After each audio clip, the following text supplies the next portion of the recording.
This is Suchitra Vijayan, and you're joining us for the Polis Project's Conversation series. Joining us today is Professor Jinee Lokaneeta, Professor and Chair of Political Science and International Relations at the Drew University, to talk about her new book, Truth Machines: Policing, Violence, and Scientific Interrogations in India. Using case studies and the results of extensive fieldwork, and also going back and rethinking about many of the theories that frame our understanding of state violence and law, this book considers the nature of state power and legal violence in liberal democracies, focusing on the interaction between law, science, and policing in India.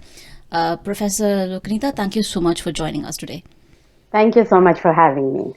This is an incredibly important book, and it comes at a really important time. But for those of us who haven't read this book, can you tell us what truth machines are, and can you tell us what made you think about truth machines as a way to theorize the relationship between the nature of state, violence, and law? Thank you. So, when I think about truth machines in terms of the book, basically I'm talking about three forensic science techniques. That is the use of lie detectors or polygraphs, brain scans, and narco-analysis. And I'll just briefly say what those are. Polygraphs, of course, tell you about the bodily indicators, whether you're telling a lie or not when questions are asked. Brain scans are scans which are supposed to indicate whether a person has participated in a crime. And finally, narcoanalysis, or more popularly called truth serums, are actually the use of sodium pentothal, which are used to gain information or confessions. So at one level, it may seem like these are very marginal state acts or acts of policing that are happening somewhere in a few forensic science labs. But actually, in my work, I try to point to the fact that they are actually very good sites for us to understand how liberal states try to manage their own violence. And I do that through a study of looking at the relationship between law, science, and policing, and basically try and understand why is it that at a particular point in the Indian context that these truth machines actually start becoming extremely important. So if you think about, how liberal democracies sort of define themselves, one of the very important things is sort of this idea that liberal democracies don't use torture or excessive violence. That's sort of a defining feature. And if you think in the context of India, it's mostly during emergency and post-emergency period that civil liberty and democratic rights movements sort of really make custodial deaths and human rights an issue. So in the early, and this is happening in the late 70s, 80s, right? And by the 90s, there's a lot of pressure on the Indian state to come up with ways of dealing with the question of human rights. So you see the beginnings of, the Human Rights Act. You see the National Human Rights Commission coming into being. India signs the UN Convention Against Torture, though, of course, it has still not ratified it. And I feel when you look at the history of these, what I call truth machines, basically it's in the 90s and 2000s that you see the beginnings and consolidation of these techniques, which emerge as a way for the liberal state, right, to find a way to deal with the ills of the criminal justice system, which at this point also gets linked to dealing with torture, to come up with technical scientific solutions to deal with the question of torture. And that's sort of what this, book is trying to understand and theorize about. I'm also very interested in sort of pointing to the need for thinking about state violence studies. And so, for instance, political science is known to be synonymous with the question of state. And also there's a lot of work on violence.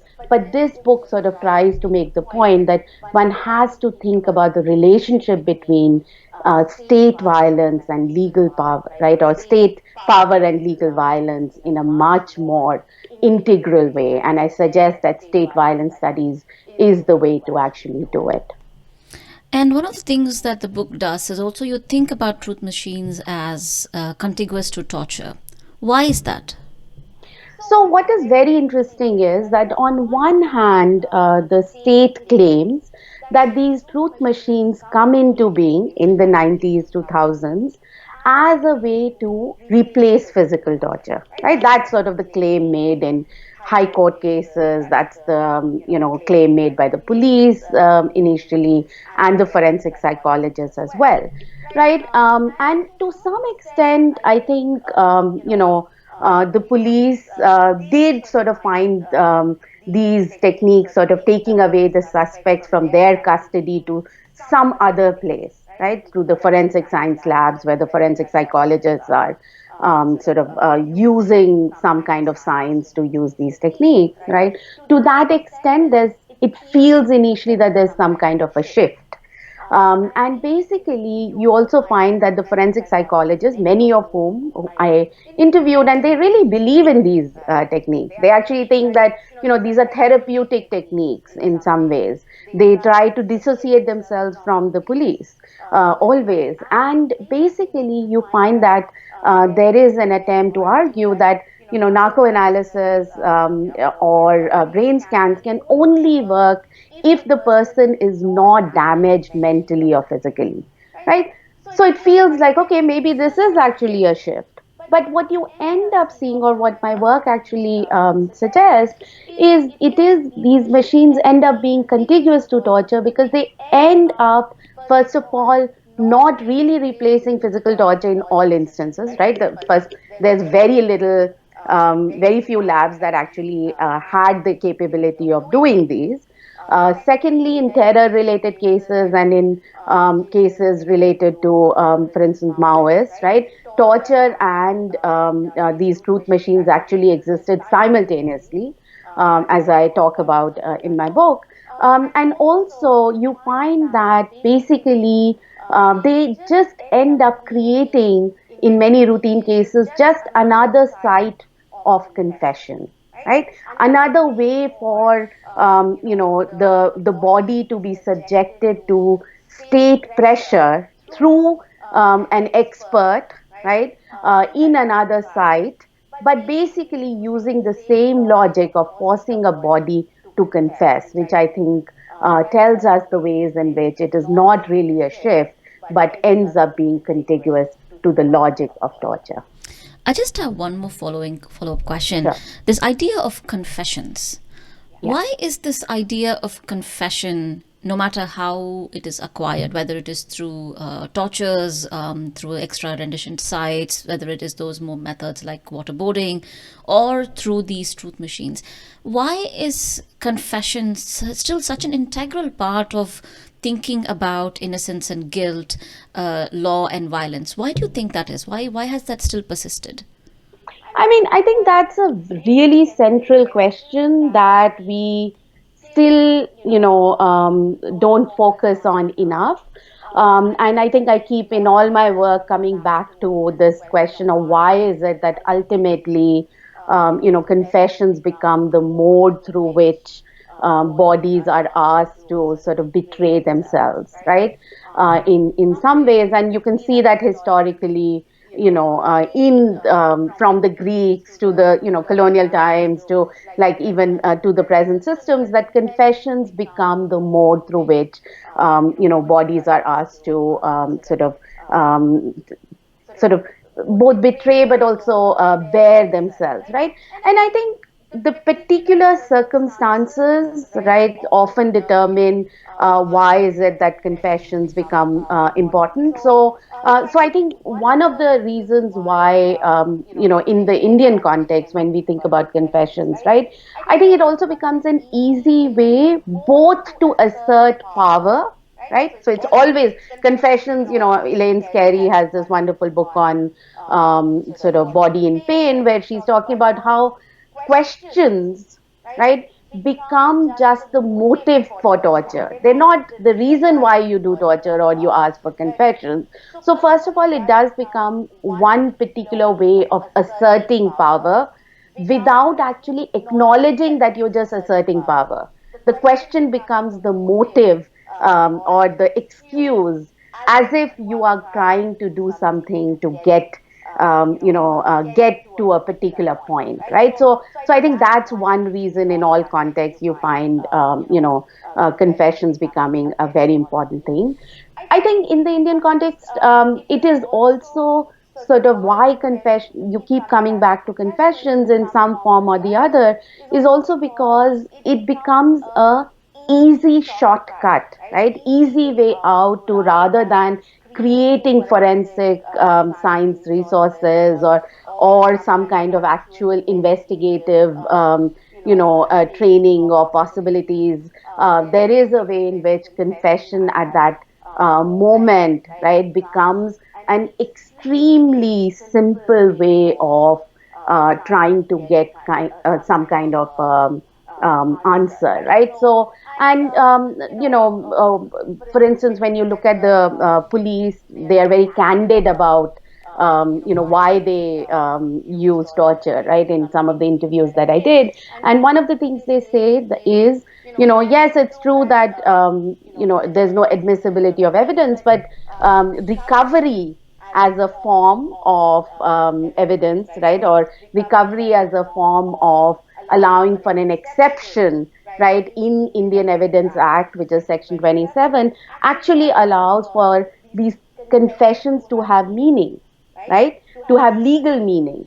And so I think it's a combination of a more philosophical need to find a motive for asserting power, and then in very local circumstances, there are reasons why confessions and recovery of evidence becomes, the basis that allows for, confessions to be a major mode. That kind of brings us to your book. In your book, The Transnational Torture, the previous book, you look at torture as an integral aspect of liberal democracies, both in the United States and India, and you draw this parallel comparison. In this book, again, when talking about truth machines, you go back to the United States. And we see this similar proliferation of the US prison industrial complex of exporting these techniques. Why is it that what makes the United States the site of many of these so-called inventions that then proliferate? Sometimes it feels like it's not just the war on terror that's proliferated globally, but it's also this various these techniques and inventions. Can you kind of talk us through that? Yeah, I think, if you look at sort of the history of how certain kinds of techniques have come into being, right? And here, if you think about the methods of torture, let's start there, right? You see that a lot of the innovations in sort of moving from more brutal and physical forms of torture to sort of the more psychological, or more, as Darius Rejali calls, the non-scarring methods of torture. You find that a lot of these innovations actually didn't happen in non-democratic settings, but happened precisely in democracies. And US plays an extremely important role in sort of thinking about methods like stress positions, or sleep deprivation, or forms of waterboarding, and so on and so forth. And I think one of the reasons why, for instance, Darius Rejali writes about this is sort of this idea that democracies have a pressure of being monitored, right? So basically, they have to find innovative ways of hiding their own, techniques of inflicting violence, and you can see that in the kind of innovations that occur in the methods of torture. Now, when you come to the truth machines, as you pointed out, right, there is a way in which, similarly with narco analysis, it is really in the 1920s, 30s in the US, right, that you see the use of, truth serums, right, as a form. Polygraphs also come simultaneously, and each of these coincide with a period in US, politics, where there's a lot of focus on precisely the use of widespread physical third degree, right? So you have this Wickersham Commission report that comes out in the early 1930s, and it shows that torture and third degree are central to the U.S. Criminal justice system, and so I think there is a way in which a similar logic of trying to always appear humane, right, and better than the other, better than the brutal other, is something that animates the kinds of technological innovations in methods of violence with the help of science and expertise that you see happening in the context of the US and in other, democracies as well. But I think there's also, so when I went to do fieldwork with with particularly the forensic psychologists, right, in Gandhinagar and Bombay and Bangalore, what struck me was that basically they would often say, but in your US, narco analysis is still being used. Truth serums are being used. They are just hiding it, right? They kept saying that, oh, Saddam Hussein was given the truth serum, and, all kinds of stories. And they would all be repeated by everybody in these particular sites. And when I would say, no, in the past it was used, absolutely you're right, in the 20s, 30s, and then during the Cold War period, they would say, no, post 9/11. And interestingly, later reports did reveal that there was at least a discussion about using truth serums on the detainees at Guantanamo and the extraordinary rendition sites, right? Which does suggest that, somewhere or the other, this constant legitimation, right, that happens in terms of innovation in techniques, but also a circulation of discourses really, really happens in this particular context, right?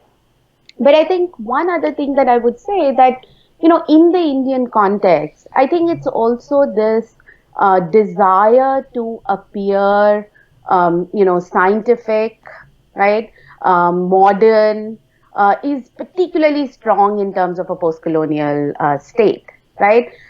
So even when sometimes, law and courts are not accepting the evidence, right? So, for instance, narco analysis and all these methods, now truth machines, the evidence is not admissible after the Supreme Court judgment in the Selvi case in 2010. Basically, you end up seeing people still wanting narco all the time, right? So, I mean, even in the latest sort of Delhi violence, right, you find that the demand was basically that, use narco analysis against the suspects.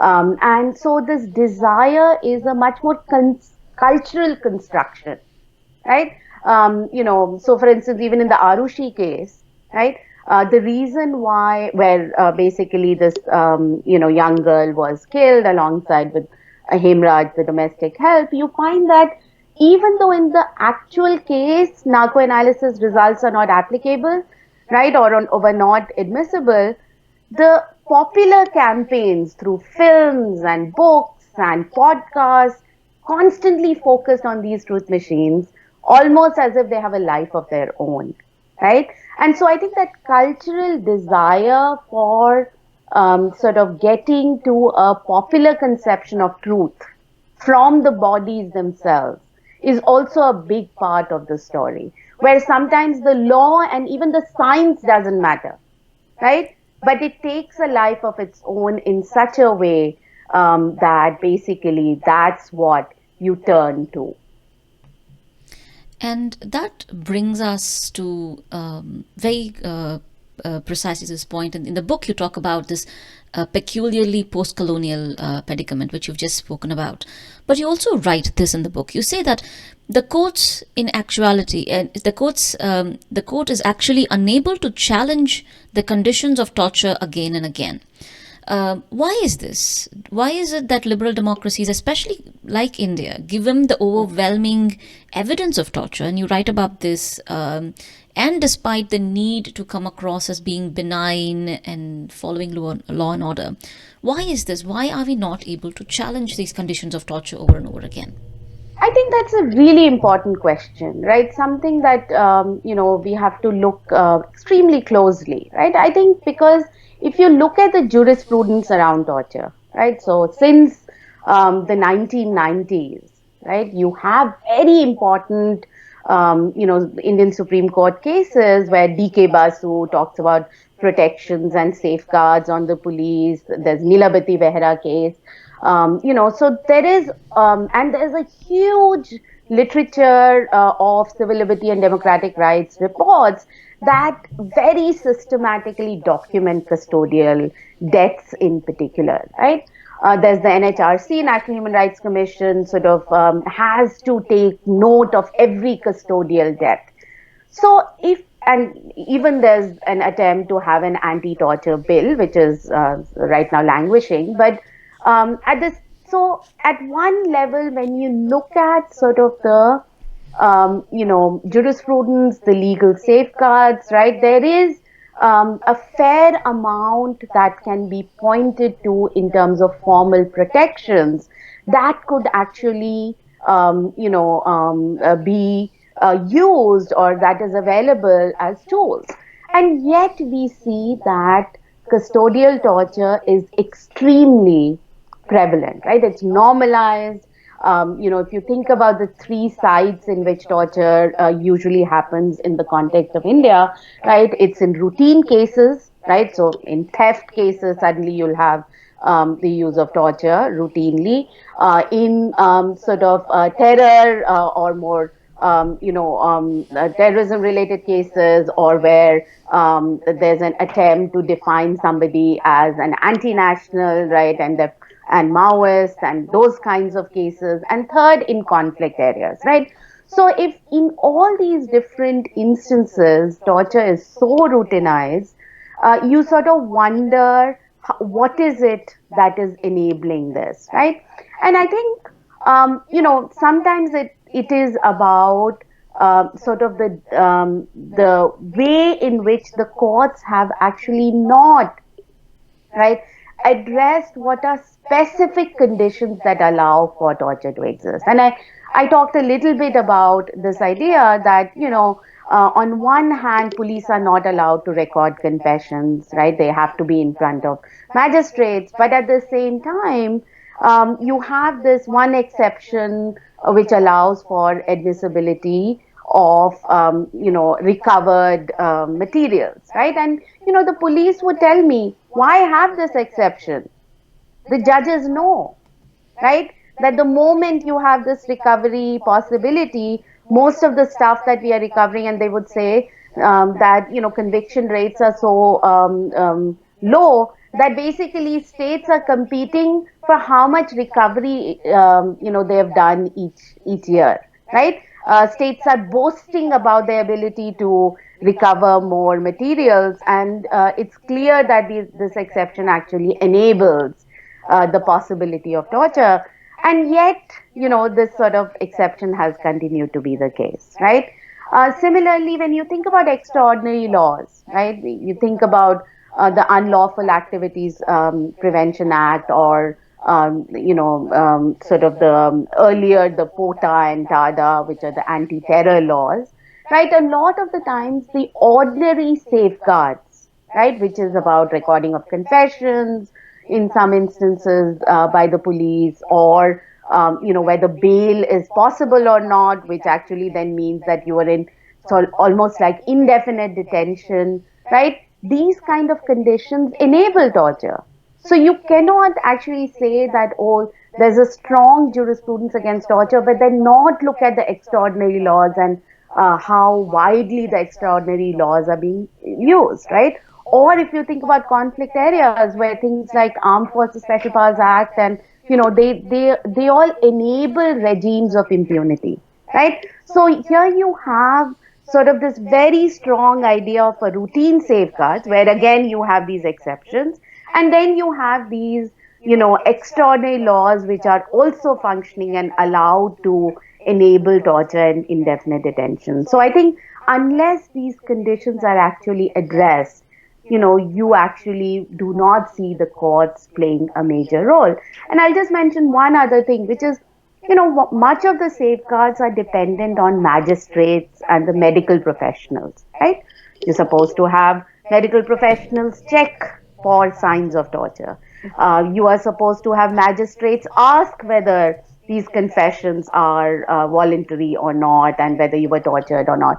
And you find that that is not a role that magistrates and medical professionals are playing currently, right? So unless you look at all these conditions that enable torture, there is a very then limited or symbolic impact that even the jurisprudence has. One of the other things that was it was a learning moment for me is how you theorize. You talk about this concept of disaggregation or defragmentation of state power. And through that, you theorize this idea of the contingent state. Can you tell us what this means and how we should be thinking about the state not as this unitary body, but as this very fragmented, disorganized, maybe not disorganized, but disaggregated and defragmented entity?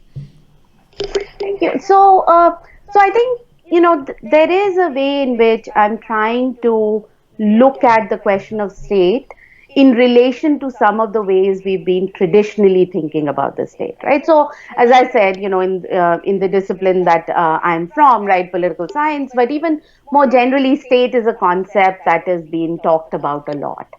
But if you think about, first of all, the way in which state has been theorized, you can either see this idea of the Weberian state, right? So basically, either thinking about the bureaucratic or basically something which talks about the monopoly over violence, right? Those are the ways in which the Weberian conception of the state is sort of thought about.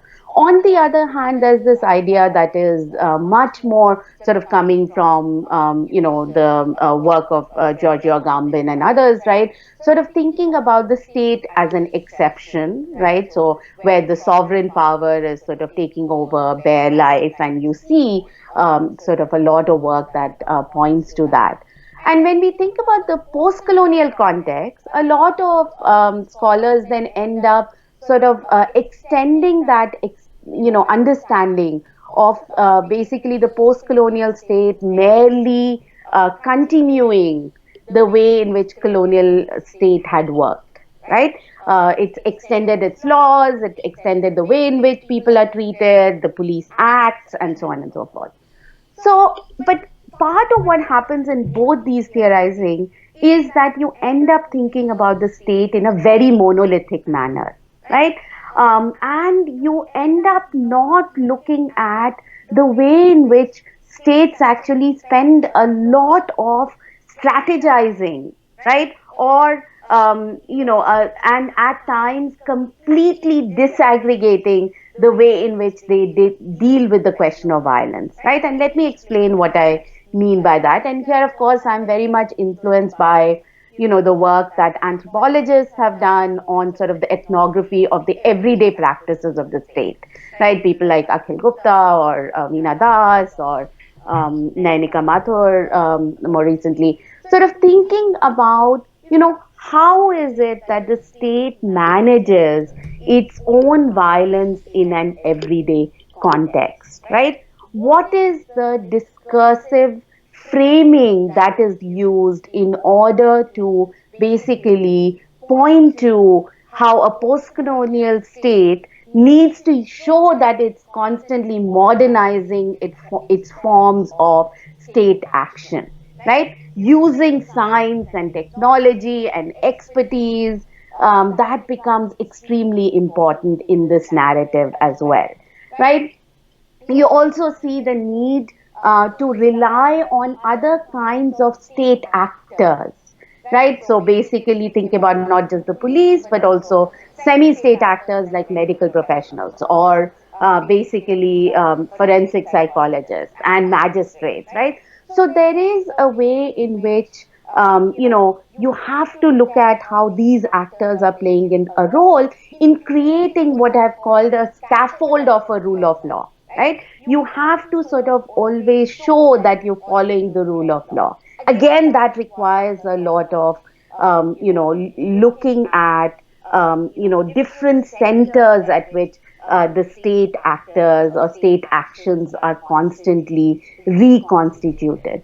And I think when I talk about the contingent state, therefore, what I'm pointing to is this ability, right, to constantly try and be unitary at one point and then sometimes failing to do so, right? And this constant shift actually is something which is really important for us to note. I think it's most important for us to note because when we are thinking about state violence, we are thinking about the impact of this violence on the people on whom state violence is inflicted, right? So, just to give you an example, right? When you think about, Abdul Wahid Sheikh's book, who's obviously one of the only person who was acquitted in the Mumbai blast case, right? He's written this incredibly powerful narrative on sort of his experience, and it's called Beguna Kaidi, first in Urdu and now in Hindi. And I've translated bits and pieces in one of my chapters. And what I learned the most is sort of this idea that the kind of narrative he talks about tells us where the shifts and cracks are possible, right? And those shifts and cracks have life and death consequences on the people who experience the violence of the state. So the contingent state forces us, the idea of the contingent state forces us to sort of look at what are the cracks and shifts which are possible within, even as we look at the relationship between state power and legal violence. That also kind of brings us to this other thread in the book, where you talk about this relationship of police to violence is a very complex one. And I kind of wanted to think through this idea of this, what renders this relationship complex. Another thread that runs through your work is also this the idea that how the police as an institution is also constantly remade through a series of interactions with various actors. I was wondering if you can kind of break this down for us, but also I was thinking that as I was reading this book and engaging with it, the pogroms in Delhi had just happened. Mm-hmm. And I was wondering if you kind of, and for me, the parallels were very, very, they were just right there. It felt like you were also writing about this very present moment. So I was wondering if you could kind of talk about this relationship to police, but also how this perhaps relates to this current moment that India is seeing, how police violence is used against maybe minority communities or those who are protesting. Yeah. First, I think it's important to recognize that even though the institution of the police has been so central, right, to sort of the way in which citizens sort of experience or subjects experience the state, there hasn't been a lot of work done on policing, right? Particularly in the context of the contemporary context in political science here, but also in India, right? Except in the last few years, right? So it's also thinking about policing and its relationship to violence in this current moment, where the visibility of police violence has become a part of the contemporary debates, right? In, let's say, the two contexts in which I most think about, right, in the US or in India. The reason why I say that is because then one has to sort of think about, how does one look at the everyday acts of the police, right? So, and here I just wanted, the reason why I say that it's a complex relationship is because what is very interesting for me is that when you look at the police reform initiatives that I do in the book, right, from the 1970s, which is about, like the Gore Committee report and so on and so forth, right, police are thought of as sort of the most responsible state officials who are supposed to ensure that the postcolonial idea of development and justice are actually to be followed, right? Now we know that the police has not followed that role, right? But and that police violence is extremely visible. But what is also interesting is that from the 70s to the 80s, the National Police Commission report to even till the Malimat and all the Supreme Court cases, the relationship of police to violence is something that even the police cannot ignore, right? They have to constantly sort of come up with ways of dealing with this idea of how do they relate to their own violence, right?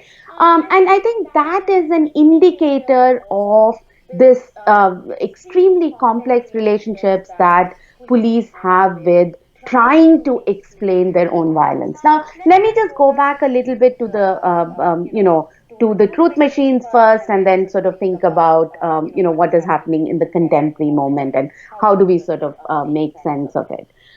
So I think in the context of the truth machines, what was fascinating for me is this idea that the police sort of had to use these techniques partly because they always fear, right, custodial deaths. That is a strong fear that many police officials actually face, right? And that I think that's very striking because on one hand, the number of custodial deaths, both in terms of what happens in custody, right? So judicial custody or police custody, or what happens in what are called extrajudicial killings or encounters, right, is extremely high in India and certain areas pretty high, right? And so in that particular context, one would imagine that, and there is complete impunity, right? You do not actually see many instances in which accountability is ensured. So you would find that they should not fear custodial deaths. And yet again and again, you find that there is a discourse that makes them sort of very nervous about what to do with using violence, but not to the extent that basically either they're not able to get the information or basically that they end up with a dead body right in their hands. Now, it is, and this is something that I try to sort of take from what new policing scholars have sort of talked about, this idea of the pastoral, right, where you're concerned about the welfare to the extent that you don't want the person to be completely seriously injured, and sort of the repressive, right? So this constant balancing of the pastoral and the repressive is something which I think we have to pay much more attention to. Now, what is striking for me also is that this is something that the police said, and if one is skeptical about the police, then actually you find that even in Abdul Wahid Sheikh's book. And there's a particular quote, if you don't mind, I can just read that quote very quickly, right? Yes. And basically, he says, and I'll first, can I just read it in Hindi? And Yeah, sure. It's a very yeah, powerful quote. He okay. says, "Voice, what is the use of torture?" Right? He writes about, yeah. Exactly right and लेकिन याद रखिए police आपको torture से मार नहीं देगी. um, वो तो केवल इतना मारेगी कि आप डर कर उसका काम कर दे. वह इस तरह नहीं मारेगी जिससे गहरे जख्म हो. इसलिए पूरी कोशिश करे कि कैमरे के सामने कोई बयान ना दे. And I'll just read the translation, but you should remember that the police will not kill you with the torture.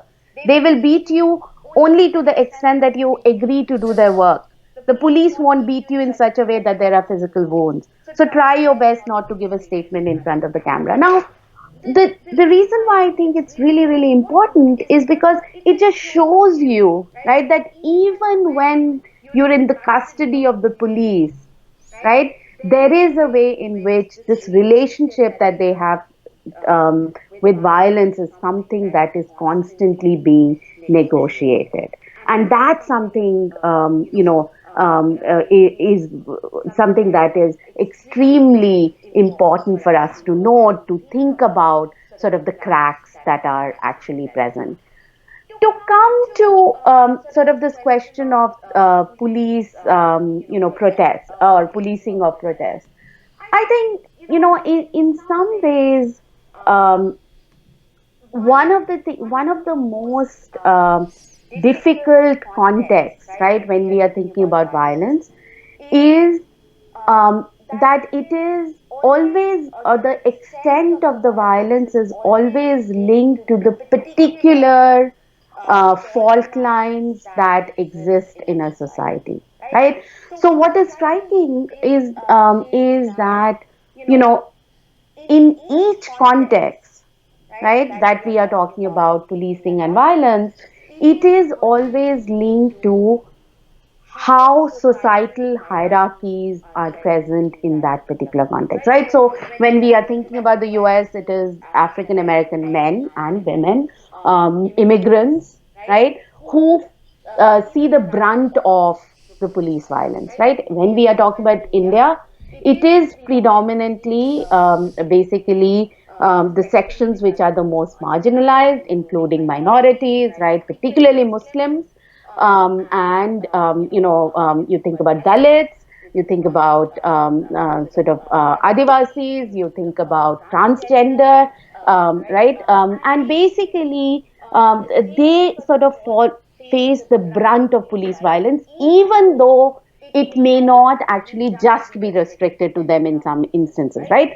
And especially when it comes to protests, it can actually get extended to anybody who gets framed as anti-national or seen as sympathetic to the protest, right? And what happened in the context of particularly the NRC and CAA related protests, right, where the citizenship law, you see sort of the protests emerging in different parts of India in a very powerful way. Um, you see the police sort of responding in an extremely selective and discriminatory way, right? And here I think what happens is that the routine tools that are available to them, right, in terms of being able to pick up people using, sedition laws or basically UAPA, right, Unlawful Activities Prevention Act, and just using Section 144, right? So the routine tools that are available to them then become magnified, right? And even less the basis of any kind of judicial overview, and allow them to be used to, sort of focus on the protesters, right? So, so for instance, when they, and I'll just say maybe a couple more points, which is, let's just take the example of Jamia, right? So the police sort of storming into the Jamia library and so on and so forth, right? And basically using sort of gas bombs, right? Tear gas bombs and so on and so forth, in that particular context, becomes a way of extending their custody, right, to public institutions, which otherwise should not have been the site of their custody. And at that particular moment, then it becomes basically their space, right? And so we have to think about custodial violence in a much more expansive way than we have been thinking about when you look at the way in which police takes over libraries, sometimes the homes, right, as happened in UP a lot, even as minors and others were taken into custody and tortured, right? But here, as I said, it is the combination of routine tools that are already there for them to use excess violence, basically fitting into a narrative of selectively targeting Muslims as anti-national and a suspicious community, right? Creating a sort of a suspect community and then targeting their public institutions and private homes. And as we come to the end of our conversation, I want to kind of look at that, you discuss two cases. You look at the Bombay blast, and then you also look at the Mecca Masjid case. Reading through the Mecca Masjid case was fascinating for me because in this case you talk about how the rejection of the narco analysis as evidenced by the CBI and the National Investigative Agency actually went a long way towards delegitimizing both the technique and the case against Muslim youth. So this again opens up, as you rightly talked about, how social hierarchies, the divisions and fragments within the society also kinds of reflects it back. Could you talk to us about this case and also how, perhaps also why you use this case, but also how this case kind of plays out in terms of narco analysis? Yeah. So I think, the Makkah Masjid case was extremely important for understanding how we think about this relationship between police science and the law for me. And I must say that, I'd heard about the Makkah Masjid case and sort of the use of narco analysis because it became extremely prominent. But I think and here let me just briefly mention the Makkah Masjid case, right? So basically, this happens in 2007. There's a blast in the courtyard of the mosque, and 9 people were killed and about 40 people were injured. And what is very, very interesting is that basically hundreds of Muslim youth were picked up from the community, and there was a huge outrage, right, amongst the community members. And they really mobilized themselves, and there was the Ravi Chandar commission, that was a state minority commission that was also set up, which made, I think, a lot of difference, because here's a state led inquiry by somebody who wasn't immediately thought of as necessarily being pro community before that, and who could actually access these where these Muslim youth were detained, and saw the evidence of the physical torture that had been used alongside narco analysis videos, right? So this publicity around torture, right? This idea, and I think it's really important to recognize that even though torture is so normalized, in a lot of the cases, sometimes it's sort of assumed and therefore not, sort of focused as much, right? It only gets focused when custodial deaths happen, right? So, in some ways, here, custodial torture became an issue and compensation was being talked about. And basically, the community members really focused attention on the fact that the narco analysis videos were often edited, right? Basically, they were edited to fit the narrative. Informers were being used very explicitly to give one kind of narrative, right? Standard FIRs were being used for all the youth, right? So in some ways, when I think about the police always trying to create this very tight scaffold of the rule of law, right? This very tight narrative of how the crime happened, and basically these are the people involved, and this is how you show the confessions in the case. It all sort of tended to fall apart, in part because of the skepticism that you couldn't escape even when you were a part of the NIA or the CBI, right? And the community pressure and the Ravi Chandra Commission report forced a kind of a collapse of this case, right? In a way which allows for the kind of shifts and cracks that one is talking about, right? That wherever the scaffolding cannot actually be persuasive is precisely where some of these cases end up in the way that it did. In the Makkah Masjid case, these youth were ultimately acquitted, and there was talk of compensation. I should also mention that what did help in this case, and which was different than other cases, is the fact that there was no extraordinary law. The UAPA, for instance, was not ultimately associated with the case, which then makes it much more harder.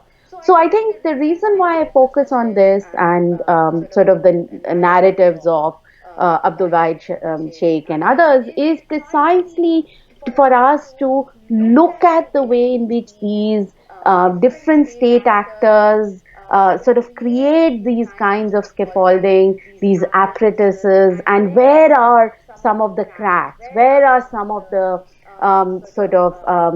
possibilities for intervention, and where they are able to be successful or not is really important as we look at the way in which rule of law and police function in India. Uh, Professor Jinee Lokaneeta, thank you so much for joining us. But as we also come to the end of this conversation, can you tell us strands that one has to take away? Because I read your first book years before, and then somehow now reading this other book feels that while we have sophisticated ways of thinking, much of this thinking doesn't seem to translate into the ways in which we can think about violence, think about law in everyday practices. Perhaps what are the strands that one can take away from these conversations? I think, in my mind, I think I see that between when I first started this book, my first book on transnational torture, and today, just the kind of focus on state violence and police violence is much more than ever before. Right. So we always had a scholarship that was emerging from the civil liberty groups and the democratic rights movements, right? And but they somehow remained at the level of reports, right? The kind of insights that we could have gleaned or we could have learned from there didn't necessarily percolate to the kind of critical scholarship that was required. And so I do think that in terms of the focus on visibility on police violence, there's much more. Even the coverage in the, during the protests that we saw, we saw that police suddenly, nobody could ignore sort of the role that police were playing, right? And I think that visibility is extremely important in terms of just asking us to think about, can we look at the integral relationship between state and violence, right? In terms of what I'm saying, state violence studies. The other is sort of thinking about, where are these cracks and shifts, right, possible, right? I think there's a way in which, because we think of state police in very monolithic ways, there is a way in which, some of the very incredibly powerful interventions done by those who are are facing the violence themselves or are helping those who have been facing the violence, right? The lawyers and the activists. The kind of interventions they are making, right, sometimes feel extremely, minimalistic, right? But there is a narrative that can be actually created of ways through which we can, challenge state violence in many different forms, right? And I think that is also extremely important in terms of what needs to be done. Finally, I do think that, you know, um, to some extent, the relationship between state and violence or police and violence, there are certain parts which seem inherent, right? And therefore you end up sort of not focusing on it as much. And yet I feel that there are many layers to which these forms of violence actually exist, which can be, focused in incremental ways. And I think there is a way in which, I feel much more interested in also efforts such as the anti-torture bill, right? Which are sort of ways through which, you can, at least mediate this relationship between law and violence. Thank you so much for joining us today. And for those who are joining us, the book Truth Machines: Policing Violence and Scientific Interrogations in India is available on University of Michigan Press. We would also be publishing an excerpt from your book, so thank you for that as well. And do read the book. And again, a request that we have for all our readers and audiences, especially professors, is that please place these books in your syllabus so that we can think through state practices in South Asia and violence and thinking about policing in a much broader context. Thank you so much.